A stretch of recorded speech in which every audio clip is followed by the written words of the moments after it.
সরকার যে করিডোর দিচ্ছে মানে দেওয়ার একটা আলোচনা চলছে, সরকারের আলোচনা অস্পষ্ট, স্পষ্ট না।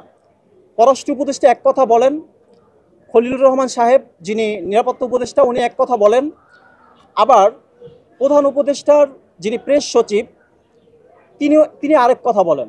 স্পষ্ট কোনো বিবৃতি আমরা পাচ্ছি না যে করিডোর নিয়ে বা চ্যানেল বা প্যাসেজ নিয়ে সরকারের অবস্থান কি, সেইটা স্পষ্ট কোনো বক্তব্য সরকারের থেকে আমরা পাচ্ছি না। এখন যে কোনো ব্র্যান্ডের পুরাতন এসি বদলে নতুন ওয়ালটন এসিতে উপভোগ করুন 25% ছাড়।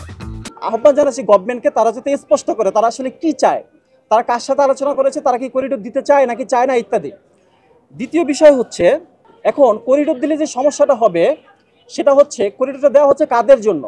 অনেকে বলছে করিডোর দেওয়া হচ্ছে রোহিঙ্গাদের জন্য, কিন্তু আসলে রোহিঙ্গারা তো রাখাইনে খুব বেশি নাই, তাদের উপর গণহত্যা চালানো হচ্ছে। গণহত্যা কে চালাচ্ছে? গণহত্যা চালাচ্ছে এই মুহূর্তে চালাচ্ছে আরাকান আর্মি। এক সময় মিয়ানমারের জান্তা সরকার গণহত্যা চালিয়েছে, এখন যে চলমান গণহত্যা রোহিঙ্গাদের উপর সেটা হচ্ছে আপনার আরাকান আর্মি চালাচ্ছে। সো করিডোর দিলে যারা সুবিধা প্রাপ্ত হবে সেটা হচ্ছে আরাকান আর্মি। এখন একটা গণহত্যাকারীকে তো আমরা কোনো সুবিধা দিতে পারি না, আমরা সুবিধা দিতে পারি না। এখন এই যে মানে আরাকানকে রাখাইনে করিডোর দেওয়াটাকে আমরা তুলনা করতে পারি মানে মধ্যপ্রাচ্যের যে দুইটা রাষ্ট্র আরব আমিরাত এবং বাহরাইন, তারা যে 2020 সালে ইসরায়েলের সাথে একটা চুক্তি করে, নাম হচ্ছে আব্রাহাম অ্যাকর্ড বা আব্রাহাম চুক্তি, সেই চুক্তির সাথে আমরা তুলনা করতে পারি। এখন সেই চুক্তিটা করা হয়েছিল মানে ফিলিস্তিনিদের স্বার্থকে উপেক্ষা করে, ইসরায়েলের স্বার্থের দিকে লক্ষ্য করে।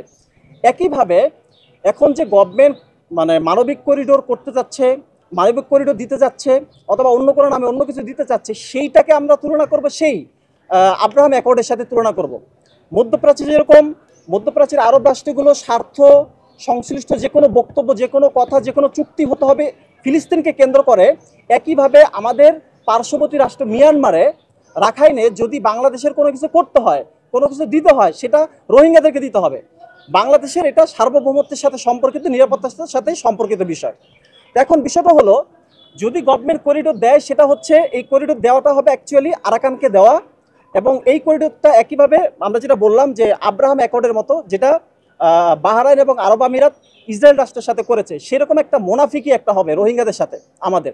এখন দেখেন বাংলাদেশের মানুষ ফিলিস্তিনের জন্য মার্চ ফর ফিলিস্তিন করেছে, অনেক কিছু করেছে, আমরা এটা ওয়েলকাম জানাই, কিন্তু মার্চ ফর রোহিঙ্গা এটা কিন্তু কেউ করে না, এটা কিন্তু কেউ করছে না। ফিলিস্তিনের মুসলমানরাও মুসলমান, রাখাইনের রোহিঙ্গা মুসলমানরা তো মুসলমান, একই কিন্তু বিষয়। এখন ফিলিস্তিনরা ওইখানে আছে, বছরের পর বছর যাবৎ নিপীড়নের শিকার হচ্ছে, হত্যার শিকার হচ্ছে, কিন্তু এখানে কিন্তু রোহিঙ্গাদের অলরেডি মেরে গণহত্যা চালিয়ে বের করে দিছে, তারা বাংলাদেশে অবস্থান করছে। এখন বাংলাদেশ একটা ভালনারেবল পজিশনে আছে রোহিঙ্গাদের গ্রহণ করার মাধ্যমে। এখন এটা সমাধান তো বাংলাদেশ কি করতে হবে, এবং আমরা যে সমাধানের কথা বলবো সেটা হচ্ছে বাংলাদেশ রোহিঙ্গা সমস্যার সমাধান করবে দুইটা জিনিস মাথায় রেখে। একটা হচ্ছে এখানে রোহিঙ্গা স্বার্থ দেখতে হবে, বাংলাদেশের স্বার্থ দেখতে হবে, ভিন্ন কোনো রাষ্ট্রের স্বার্থ বা সংস্থার স্বার্থ দেখলে চলবে না। 2 নম্বর বিষয় হচ্ছে এই রোহিঙ্গা সমস্যা সমাধান করতে গিয়ে এমন কোনো রাষ্ট্র, প্রতিষ্ঠান অথবা সংস্থাকে যুক্ত করা যাবে না যারা কোনো এক সময় বাংলাদেশের নিরাপত্তার জন্য হুমকি হয়ে দাঁড়াতে পারে।